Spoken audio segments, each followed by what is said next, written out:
자, 이번에는 수학으로 보내오신 수학 고민을 만나볼 텐데요. 오랜만에 중학생의 사연이 지금 도착해 있습니다. 초등학교를 막 졸업하고 중학교 1학년이 된 남학생의 사연인데요. 어떤 고민이 있는지 지금부터 함께 만나볼게요. 오늘 수닥에서 만나볼 친구는 바로 중학교 1학년 이조영 군입니다. 굉장히 활동적인 걸 좋아하는 아주 씩씩한 남학생이에요. 축구 선수 장래희망. 남자애들이 근데 축구를 굉장히 좋아하더라고요. 이런 조연이에게 수학이란 싫지도 좋지도 않지만 흥미있는 과목. 게다가 아직까진 수학이 어렵기보단 재미있다고 합니다. 아니 그래도 흥미가 있다고 얘기하는 것만큼은 일단 자신 있는 거잖아요. 네, 재밌다는 그게 좋은 거니까. 거죠. 네. 그렇다면 조연이가 갖고 있는 수학 고민은 과연 무엇일지 궁금해지는데요. 함께 만나러 가볼까요? 조연이를 만나기 위해 찾아간 곳은 경기도 수원의 한 아파트.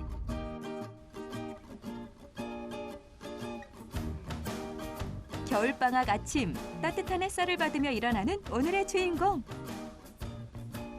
아이고, 이불도 한번 다시 덮어주고. 사이가 좋은 것 같아요. 일어나자마자 하는 것은 바로 엄마 안아주기. 아우, 가정할 나이. 아니 모든 엄마들이 다 부러워하겠어요. 지금 이 순간에 야, 너 저 좀 봐라. 막 이러면서. 세상에. 엄마와의 아침 인사를 끝내고 거실로 발걸음을 옮기는 조연이. 매일 아침마다 거실에서 하는 일이 있다고 하는데요. 그것은 바로 독서. 특히 방학이나 주말에는 매일 하루 한 권씩 꼬박꼬박 책을 읽는다고 합니다. 아니 탐나는 아들이네요. 탐나는 아들. 다른 게 보통 집 같으면 아침에 막 TV 틀어놓고 막 네. 뉴스 보고 막 이러잖아요. 정신없고. 근데 여기는 조용해요. 아침부터. 아침부터 엄마와 포옹을 하고 독서까지 하는 만점 아들 조연이. 이런 모습을 보니까 조연이의 하루가 더 궁금해지는데요. 그럼 오늘 주인공의 하루를 함께 관찰해 볼까요? 독서를 마치고 어디론가 향하는 조연이. 뭘 하려는 걸까요? 이번에 뭐 신문을 보나요? 아, 스마트폰 나왔네요. 아, 그리고 저 모습이 자연스러운 네. 모습이에요. 네. 독서를 마치고 하는 것은 바로 휴대폰. 그런데 뭘 그렇게 열심히 하고 있는 거죠? 아, 장래희망이 축구 선수라니 게임도 축구 게임을 하고 있네요. 그렇게 한참 게임을 즐기고 있던 그때 조연아, 왜? 뭐해? 숙제는 숙제 어제 저녁에 다 했는데. 진짜? 네. 숙제 어제 저녁에 다 했어요. 진짜? 네. 진짜로.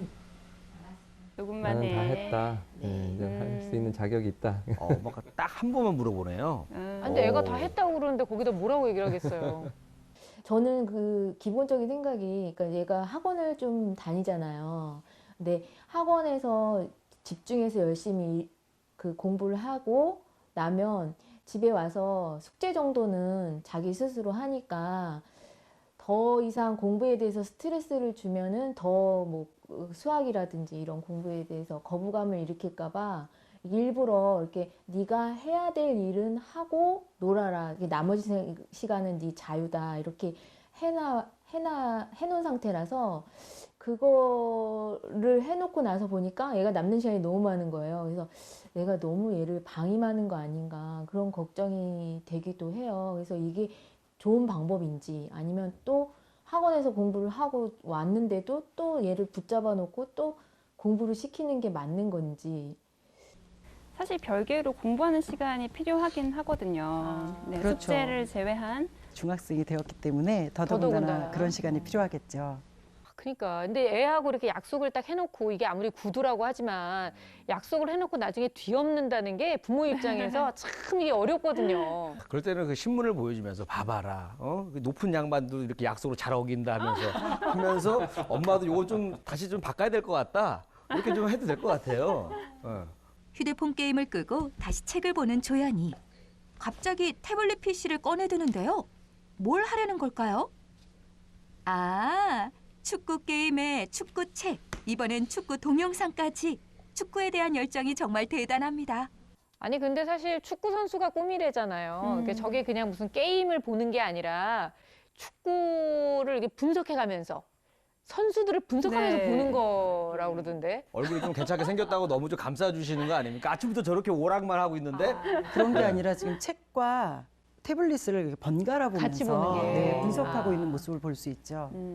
나도 이제 오락할 때 책 옆에다 펴놓고서는 오락해야겠다. 좋은 방법이에요. 나름 분석하는 거라고 우기면서요? 그렇죠, 그렇죠. 오후가 되자 취미 생활을 마치고 학원으로 향하는 조연이. 다녀오겠습니다. 오빠 잘 갔다 와. 안녕. 안녕. 잘 챙겼어? 네. 숙제한 것도 다 넣고? 네. 라임이 이따 봐. 안녕. 너무 다정해. 안녕. 잘 님도 갔다 저런 와. 화목한 집이 있어요? 화목한 집은 많은데 저런 오빠가 별로 없죠. 그렇죠. 맞아요.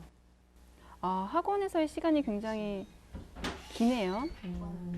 수학학원부터 한자, 영어, 중국어, 게다가 줄넘기 학원까지 다양한 학원을 다닌다고 하는데요. 오후에 갔던 학원이 저녁이 돼서야 끝이 난다고 합니다.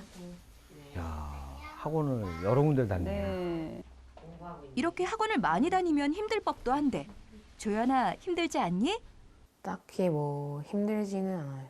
왜냐면 학원들이 다 배울 때 뭔가 새로운 걸 배우는 것 같아가지고 힘들진 않은데 더 다른 걸 더 다른 학원을 더 다니라고 하면 그거는 좀 집에 더 늦게 들어오기 때문에 그건 좀 힘들 것 같아요.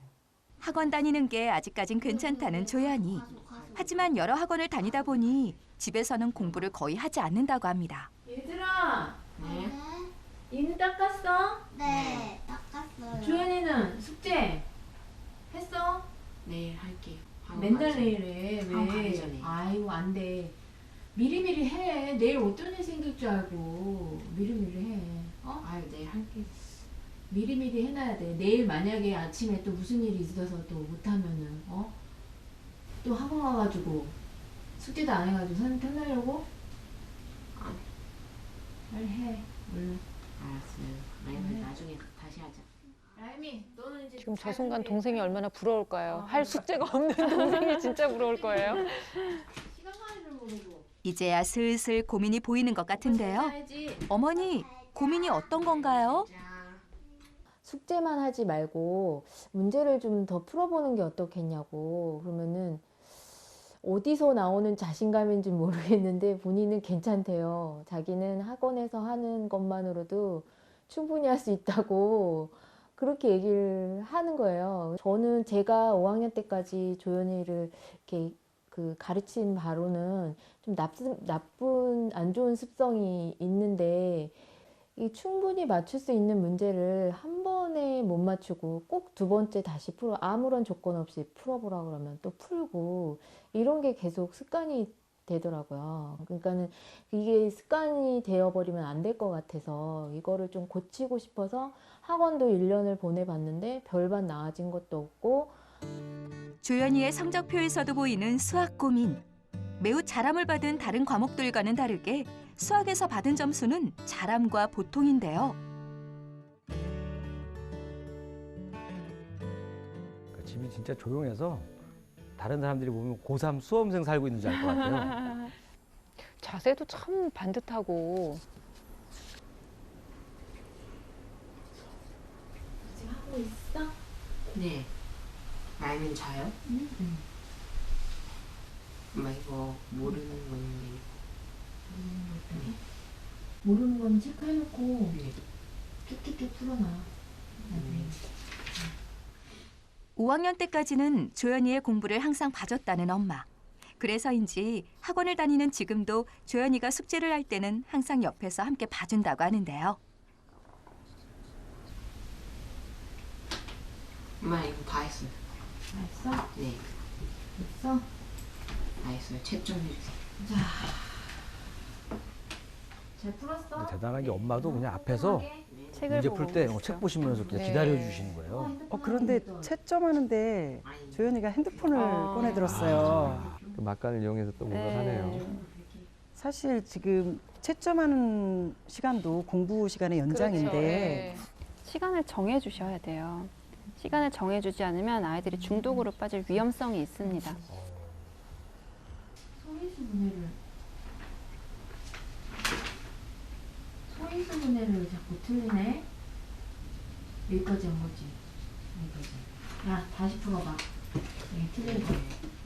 채점이 끝나고 틀린 문제들을 다시 풀어보는 조연이. 따로 풀이나 가르침 없이 그대로 다시 푸는데요. 과연 엄마의 고민대로 틀린 문제를 다시 풀면 맞힐 수 있을까요? 이거 푸는 거야? 네. 맞아? 맞아요. 확실해? 맞아요. 맞았어. 한 번에 못 맞춰. 어? 집중해서 하면 되잖아, 이거. 네. 이런 거 또 있어. 뒤에. 이거 봐. 이거 또 틀렸어. 좀 비슷한 문제야. 이거 풀어봐. 엄마가 아까 걱정했던 내용 그대로 나오네요. 아. 역시 다시 푸니까 바로 답을 맞추는 조연이. 혹시 다른 이유라도 있는 걸까요? 처음 보는 문제여서도 그렇고 처음에는 뭔가 문제 계산을 할 때 뭔가를 빠뜨리는 것 같아요. 2개라고 썼잖아. 네. 12개라고 써야지. 응? 네. 그리고 연습장을 좀 사용을 했으면 좋겠어. 어? 그리고 너네는 학원에서 오답 노트는 안 하냐? 너 엄마랑 할 때 오답 노트 해봤지? 엄마는 개인적으로 오답 노트를 했으면 좋겠어. 오답 노트도 사용 안 하고 문제풀이에 실수가 반복되는 상황. 하지만 이런 상황에서도 숙제 외에는 다른 공부를 하지 않는다는데요. 학원을 다녀서 그나마 성적이 나온다고 하지만 동시에 학원을 다니고 있기 때문에 집에서는 공부를 더 하기 싫다는 조연이. 게다가 수학에 대한 개념이 부족한 것도 아닌데 문제를 처음 풀 때는 꼭 한 번씩 틀리고 다시 풀면 맞추는 상황 때문에 조연이도 엄마도 모두 걱정이라고 합니다. 조연이와 엄마의 수학 고민을 해결할 속 시원한 해결 방법. 수학 선생님들 알려주세요. 네, 조연이를 만나봤습니다. 중학교 1학년이 막 됐는데요. 지금 딱 집안 분위기만 봐도 굉장히 평화롭고 안정적이고 무엇보다 엄마를 뒤에서 백허그 해주는 이 아들, 동생한테 안녕 하고 인사해주는 오빠. 누나 안녕. 이거 봐, 이게 현실적인 집안입니다. 맞아요. 이겁니다. 안 받아줘요. 어머님의 고민이란 건 이제 바로 이런 거죠. 학원에 가서 공부하는 게 다고 집에 와서 하는 게 없다. 지금 이렇게 얘기를 하고 계시는데요. 이제 사실은 지금까지는 이렇게 해도 됐는데 중학생이니까 이제부터는 이렇게 하면 안 되는 게 아닐까요? 이게 어머님의 궁금증이신 것 같아요. 네, 그래요. 그 조연이가 보면은 엄마랑도 사이가 너무 좋고 동생이랑도 사이가 너무 좋고 좀 다정해 보이고 네. 성실해 보이고 그렇잖아요. 근데 조연이가 집에서는 공부할 필요성을 못 느끼고 있는 것 같아요. 왜냐하면 나는 학원을 많이 다니고 있기 때문에 학원에서 하는 공부만 해도 충분하다. 집에서는 안 해도 된다. 이런 생각을 하고 있어서 이거부터 좀 빨리 바꿔줘야 될 것 같거든요. 보면은 충분히 풀 수 있는 문제임에도 불구하고 자꾸 처음엔 틀리고 두 번째는 맞춘다고 그러잖아요. 그러니까 이게 집중하지 않았던 것 같아요. 제 생각에는 집중해서 풀지 않고 대충 풀고, 왜냐하면 집이니까 집에서는 마음이 좀 해이해져 있는 상태니까요. 네. 풀고 다시 푸니까 맞고 이런 게 반복인 것 같거든요. 이런 경우에는 조연이는 학원을 좀 줄여주셔야 돼요. 학원을 줄여주시고 대신 그 시간을 집에서 공부하는 시간으로 만들어주셨으면 좋겠어요. 어머님은 동의하지 않으실 것 같아요. 학원도 많이 가고 집에서도 공부를 더 많이 하고 이걸 원하실 것 같은데. 그러면 조윤이가 분명히 또 이럴 거예요. 집에서 많이 할 필요 없다. 나는 괜찮다. 아까 엄마가 이렇게 얘기하셨잖아요. 어머니께서도 네. 조윤이한테 또 따끔하게 해야 될 것 같아요. 너도 집에서 밥 먹을 필요 없다. 나는 괜찮다. 집에서 잠잘 필요 없다. 나는 괜찮다.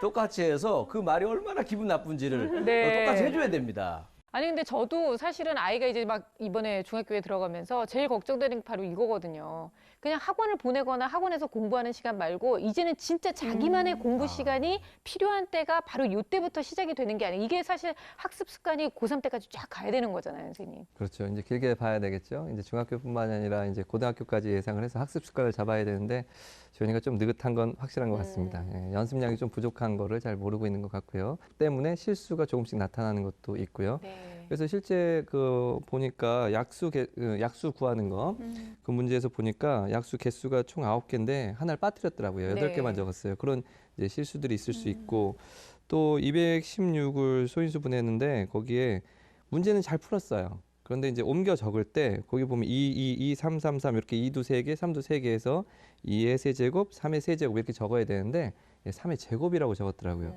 이거 완벽하게 좀 실수죠. 이게 다 해놓고 정리할 때 집중력이 부족했다라는 것은 또 알 수 있겠고요. 네.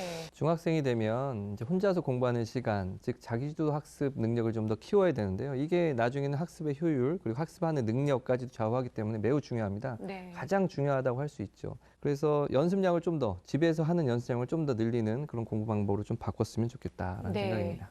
근데 왜 사람은 자기가 듣고 싶은 얘기만 듣잖아요. 저희가 이렇게 얘기를 하면 어머님은 분명히 조연이를 붙잡고 그렇게 얘기를 하실 거예요. 거봐.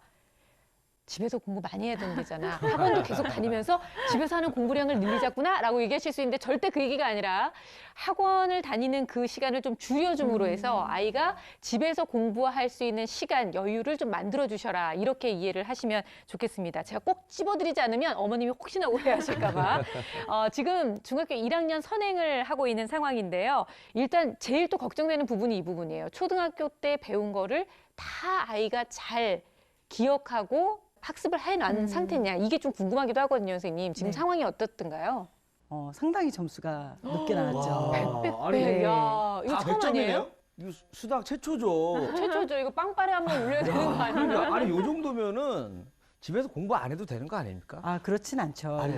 이제 중학생이란 말이죠. 초등학교 그렇죠. 때처럼 그냥 배운 것만 가지고 시험을 풀어서 전부 다 맞출 수 있는 시기는 지나갔다고 봐야 됩니다. 네. 중학생이 되면 스스로 이 문제풀이 시간을 갖지 않으면 실력이 절대로 는다고 볼 수가 없어요. 그래서 우리 조연이 같은 경우는 학원을 메인 지금 학습 도구로 보고 있거든요. 그런데 학원이 메인이 아니라 그렇죠. 스스로 혼자 공부하는 게 정말 메인이 되어야 돼요. 네. 그리고 학원은 부족한 것을 메꾸는 보조적인 역할로 활용을 해야 되겠죠. 그래야만이 장기적으로 우리 조연이가 네. 수학 성적을 잘 낼 수 있다고 볼 수 있습니다. 하루에 집에서 5시간씩 공부하게 하는 방법 간단합니다. 어떻게 해요? 엄마가 딱 조용히 조연이한테 얘기하지 말고 동생하고 얘기하는 거예요. 조연 동생하고. 아유, 큰일 났다. 요즘 학원비가 많이 올랐다던데. 앞으로 너도 학원 다녀야 되고 그러는데 큰일 났다. 조연이가 집에서 공부해주면 좋을 텐데. 하고 하면 애가 또 워낙에 또 가정적인 아이기 때문에 어머니 한두 개 정리하겠습니다. 스스로. 그러면서 자연스럽게 집에서 공부를 많이 하게 됩니다. 네, 그러다가 정리하는 게 어머니가 꼭 보내고 싶은 학원만 정리하면 어떡해요. 근데 또 한 가지 의문이 드는 게요. 이 정도로 기초가 탄탄하고 실력이 괜찮다고 한다면 당연히 성적표에도 매우 잘함이 다 나와야 되는데 꼭 그렇지는 않았단 말이에요, 선생님. 네, 그 성적표를 보니까 매우 잘함, 잘함 보통 뭐 이렇게 있는데 네. 사실 초등학교 성적표는 담임 선생님의 재량이에요. 100%. 그래서 이런 부분이 의문점이 드시면 담임 선생님께 먼저 물어보시는 게 좋고요. 근데 제가 봤을 때는 전체적으로 굉장히 우수한데 수학 부분은 좀 다른 과목에 비해서 좀 뒤처진 정도 이렇게 보시면 될 것 같아요. 그렇군요. 네, 제가 문제를 봤을 때도 6학년 그 교육 과정에 있는 모든 과목을 문제 없이 해결하고 있다 이렇게 생각됩니다. 네. 사실 좀 계산하는 과정을 좀 더 면밀히 매 눈으로 지켜보면 네. 약간의 그렇죠. 예. 100점이라고 하더라도 또 찾으면 나옵니다. 예, 사실 식을 세울 때 특히 이제 이 원기둥 부피의 공식을 써놨어요. 근데 반지름 곱하기 반지름 곱하기 원주율 이렇게 써놨더라고요. 그 뒤에 곱하기 높이가 있어야 되는데 높이가 빠졌더라고요. 그러니까 네. 서술형에서의 감점은 조금 있을 수 있어요. 단답형이라면 괜찮지만. 그리고 이 12번 문제풀이 계산 과정이 좀 약간 좀 서툴었습니다. 그러니까 분명히 계산하는 원리, 원칙, 개념은 잘 알고 있는데 연습은 좀 부족해 보인다라는 거죠. 이게 많이 해보면 이걸 간단하게 이제 간단한 수로 바꿔서 할 수 있는데 그런 걸 간단하게 바꾸는 과정을 안 했더라고요. 예를 들자면 이 3.5하고 더하기 6과 2분의 1 이걸 더할 때 10분의 100을 이제 10으로 바꿔서 이제 쓸 수도 있을 거예요. 이제 통분해가지고 하는데 그대로 원리, 원칙, 네. 개념 그대로 같더라고요. 그래서 아, 원리, 원칙을 제대로 지키는 친구구나라는 건 알 수 있는 반면에 아, 이걸 또 간단하게 하면 좀 더 편하게 계산할 수 있는데 네. 아직 그런 연습을 안 했나 이런 생각도 좀 들었습니다. 그러나 네. 어쨌든 이런 것들은 계산의 편리성을 위해서 어떤 효율도 좀 필요한 부분들이거든요. 그래서 그런 것들은 좀 늘려나가면 될 것 같고요. 그리고 또 복습도 체계적으로 이렇게 어느 정도 계획을 세워서 해야 된다고 생각합니다. 왜냐하면 여기서 끝나는 게 아니잖아요. 우리가 학습을 해서 보통 이제 고등학교까지 올라가서 할 텐데 네. 그러면 낯선 문제들을 만나는 건 너무너무 흔한 일이 됩니다. 그래서 공부 양이나 깊이가 좀 더 깊어지기 때문에 그런 것들을 대비한다면 지금의 학습 방법이 매우 중요하죠. 그렇군요. 또 다른 어머님의 고민이 있었죠. 아이가 첫 번째로 문제를 풀면 틀리고 그런데 그 문제를 두 번째로 풀면 맞추더라. 분명히 할 수 있는 문제라고 생각을 하셨고요. 근데 학원을 보내도 이게 별반 달라지지 않았다고 해서 걱정을 하고 계시는데 이거는 좀 어떻게 고쳐볼 수 있는 건가요? 사실 그 습관은 그렇게 아주 치명적인 습관이라고 볼 수는 없어요. 왜냐하면 지금 조연이가 몰라서 틀리는 게 아니라 다 풀어놓고 엉뚱하게 숫자를 쓰는 경우를 볼 수 있거든요. 그래요. 그러니까 네. 말하자면 이 수학 문제를 풀면서 그렇게 어렵다고 느끼지 않는 거예요, 본인이.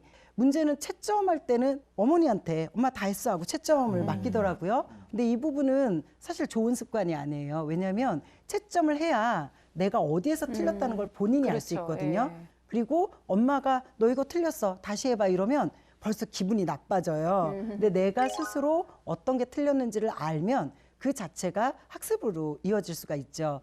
어머니께서 우려하시는 그런 실수를 줄여주기 위해서는 문제를 좀 더 꼼꼼하게 읽고 풀어보는 게 좋아요. 어머님이 오답노트 얘기하셨잖아요. 네, 너희 맞아요. 학원에서 오답노트 하나니? 조연이 같은 경우에는 오답노트는 맞지 않는 스타일이에요. 왜요, 네, 선생님? 오답노트를 다들 많이 권하고 좋은 방법이라고 생각을 하시는데 오답노트가 맞는 아이가 있고요. 오답노트가 정말 전혀 소용없는 아이가 있어요. 조연이 같은 경우는 그런 것보다는 문제 풀 때 좀 더 집중을 하고 꼼꼼하게 풀고 또 그 자리에서 검산을 해보는 것이 더 효율적이라고 할 수 있거든요.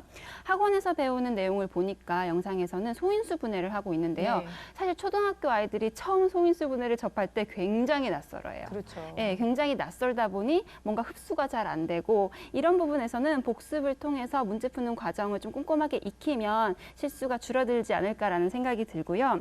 또 문제를 제대로 읽는 것이 중요하다고 말씀드렸잖아요. 문제에 집중하고 밑줄 긋고 동그라미 치고 이런 걸 좀 연습시키는 것이 좋은 것 같아요. 눈으로 휘리릭 푸는 거는 사실 글쎄요, 저는 권하지 않는 방법이거든요. 그러니까 조연이처럼 좀 계획적이고 성실하고 꼼꼼한 아이들은 집을 공부방처럼 활용할 수 있는 방법, 집을 독서실처럼 활용할 수 있는 방법을 한번 생각해 보시는 게 어떨까 싶네요. 네.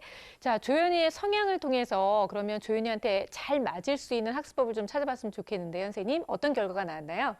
네, 보시다시피 상당히 높은 수준의 그 검사 결과가 나왔는데요. 네. 자기조절 영역 같은 경우는 매우 뛰어난 학생이죠. 학습 습관도 학습 기술도 어느 하나 나무랄 데 없이 높은 그 성취도를 보이고 있습니다. 특히 자기조절 영역이 높다는 것은 어머니께서 지지도 잘 해주시고 또 아이를 믿어주시고 하기 때문에 학습 동기 부분이 높아서 네. 특히나 이 자기조절 영역이 높다고 볼 수 있습니다. 게다가 시간관리 영역이나 독서 또 집중력을 다루는 학습 습관 같은 경우 보시면 상당히 높게 나옵니다. 그리고 집중력 부분에서도 좀 속도가 빠르게 빨리 좀 해치우는 그런 능력이 네. 좀 있다고 볼 수 있어요. 학습 기술 영역에서도 특히 수업 집중이 높습니다. 그러니까 본인이 하고 싶은 걸 할 때는 정말 몰입해서 해내는 성향이라고 볼 수 있습니다. 한마디로 모든 면에서 자기 관리가 잘 되는 학생이라고 볼 수 있는 거죠. 그렇군요. 아, 부럽네요. 부럽다. 아까 전에 그 100점 맞았다고 하는 것보다도 지금 이거 결과가 더 부러워요. 아니, 너무 이게 완벽한 인간인 것 같아. 사실 이리 씨보다 낫네요. 예? 이리 씨보다 그렇죠. 나은 것 같지 않아요? 그러니까 외모까지도 내가 밀리니까 너무 부럽다, 진짜. 아니 사실 저렇게 저 정도의 자기 조절 능력을 가지고 있는 어른도 사실 많지 않을 것 그렇죠. 같아요. 네. 자, 이제 저희가 조연이의 성향에 대해서 분석을 했으니까 이 성향에 맞는 학습법을 좀 알려주면 좋을 것 같은데요. 어떤 방법을 좀 추천하십니까? 조연이가 어느 정도 실력이 있어서 엄마보다는 좀 여유가 있게 공부를 한 것 같은 느낌이 들어요. 저는 네. 제가 볼 때는. 그래서 조연이에게는 사실 이제 중학교 공부를 이제 시작하는 입장에서 공부 방법을 제대로 익히는 입장이니까 자기주도 학습 능력을 길러야 된다는 건 계속 얘기했잖아요. 그런데 이게 꼭 집에서만을 말하는 건 아닙니다. 예, 자기주도 학습 능력은 어떤 도서관이 될 수도 있고 혼자서 스스로 공부하는 능력이니까 꼭 집에서가 아니고 나중에 도서관일 수도 있는 것이고 고등학교에 가면은 뭐 자율학습일 수도 있는 것이니까요. 그런데 이제 그때 제가 추천하는 방법은 인강입니다. 예, 인터넷 강의, 무료 인터넷 강의가 많이 있으니까 실력 있는 네. 선생님들 많이 쫙 깔려 있습니다. 실제로 이런 능력들을 키워나간다면 고등학교 때 큰 무리 없이 실력을 점점 쌓을 수 있어요. 그리고 조현이보다 실력 있는 친구들도 많이 있거든요. 그러니까 그렇죠. 그런 친구들을 만나게 되고 그러면 좀 더 해야 되겠다라는 그런 인식 혹은 또 목표 이런 것들이 생기면서 어떤 동기가 더 강하게 되면서 아마 열심히 공부하게 되지 않을까 네. 이런 생각도 해봅니다. 그래서 저 같으면 좀 더 난이도 있는 쪽 공부를 좀 추천을 하고요. 그리고 더불어 이제 사춘기도 왔잖아요. 이제 중학교고 그러니까요. 그러니까 개인 공부방을 좀 마련해서 어떤 공부할 수 있는 자극제 이런 계기 이런 걸 마련해 주면 좋을 것 같습니다. 네, 저도 선생님 말씀하신 것에 상당히 동의하는데요.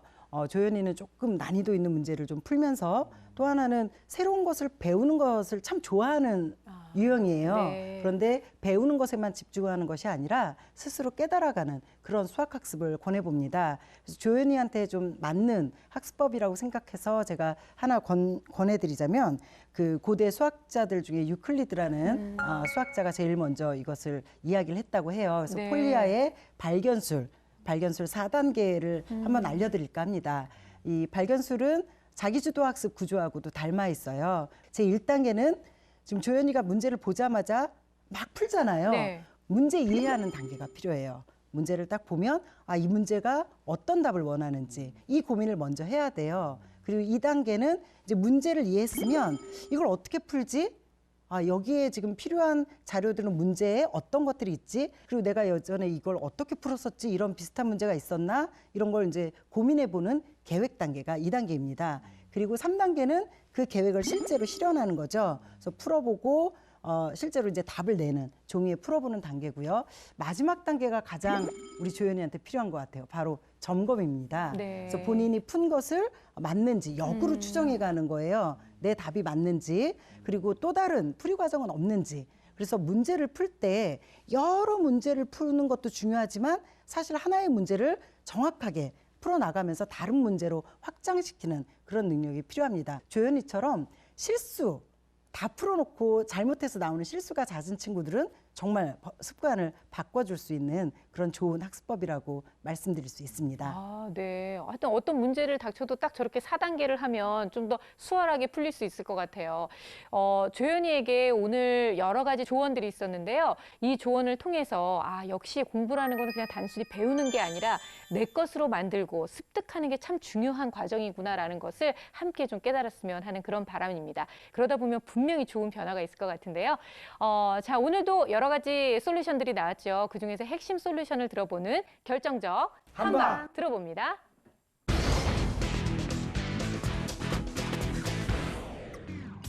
제 결정적 한방은 깊이입니다. 수학이 지금은 그렇게 깊어 보이지 않을 수 있겠지만 조금 더 공부를 해보다 보면 아주 깊이 있는 문제들도 만나게 될 거예요. 지금부터 준비하기 바랍니다. 혼자서도 잘해요. 학원에 다니는 시간을 조금 빼서 혼자만의 공부 시간을 한번 늘려보는 것은 어떨까요? 스스로 학습 일취월장. 우리 조연이는 정말 큰 인물이 될 수 있는 좋은 자원을 가지고 있습니다. 열심히 스스로 공부하는 습관만 갖는다면 정말 일취월장한 실력을 길러낼 수 있을 것입니다.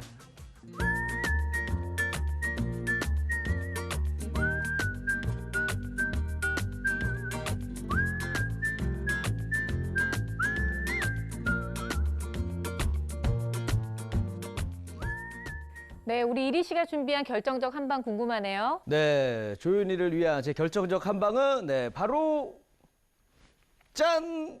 이겁니다. 옐로 카드? 옐로 카드죠. 옐로 카드. 또 조윤이가 또 축구를 좋아하기 때문에 아마 알 거예요. 네. 그 축구 보다 보면은 어떤 선수가 위험한 플레이를 할 때 옐로 카드를 줘요. 그렇죠. 다음부터는 그렇게 하지 말라. 네. 경고를 주는 건데 우리 수학 문제는 옐로 카드가 따로 존재하지 않습니다. 한 번 풀면 끝나는 거예요. 그렇죠. 누가 옐로 카드를 주지 않아. 그래서 제가 한 방에 맞히라고 경고성으로 지금 옐로 카드를 준비했어요. 이제 수다 방송을 딱 보고 나면은 네. 이제 내가 절대 나도 실수하면 안 되겠구나 하고 바뀌어야 되는데 그래도 안 바뀐다. 그러면 바로 레드 카드, 바로 네. 내보냅니다. 이제 안 됩니다. 그러니까 우리 조연이 정도면은 충분히 내가 하는 얘기를 알아들었을 거예요. 네. 축구가 아니다. 수학은 한 방에 맞춰야 된다. 정말 미안한 얘기인데요. 이게 이 내용은 너무 좋은데 사실 이리 씨가 수학 수능 13점을 맞은 이리 씨가 감히 우리 레드카드 조연이한테 그 얘기를 왜 꺼내십니까? 레드카드. 옐로우 카드를 내민다니. 아, 이게 좀 말이 안 되는 것 같네요. 네, 미안하다. 어쨌든 꼭 성공한 사람한테 들어야 도움이 되는 게 아니야. 아, 그건 또 그렇습니다. 그럼요. 네. 자, 이제 중학교 1학년이 돼서 정말 또 새로운 도전을 하게 될 우리 조연이 어머님이 걱정하셨던 이런 부분들도 아마 선생님들의 조언을 통해서 많이 극복할 수 있으리라 믿습니다. 사실 요즘 주변에 보면 엄청나게 많은 수의 학원을 다니는 아이들이 너무 많이 있어요. 그래서 자신만의 시간 또 자신만의 공부 시간이 부족한 아이들이 많기 때문에 아마 오늘 조연이의 사연이 많은 친구들에게도 큰 도움이 될 수 있으리라 믿습니다. 변화되는 모습 저희한테 또 알려주시면 너무 좋을 것 같고요. 여러분들의 수학 고민 늘 저희 수다 게시판 활짝 열어놓고 있으니까 많이 남겨주시기 바랍니다. 저희는 다음 시간에 다시 뵐게요. 고맙습니다.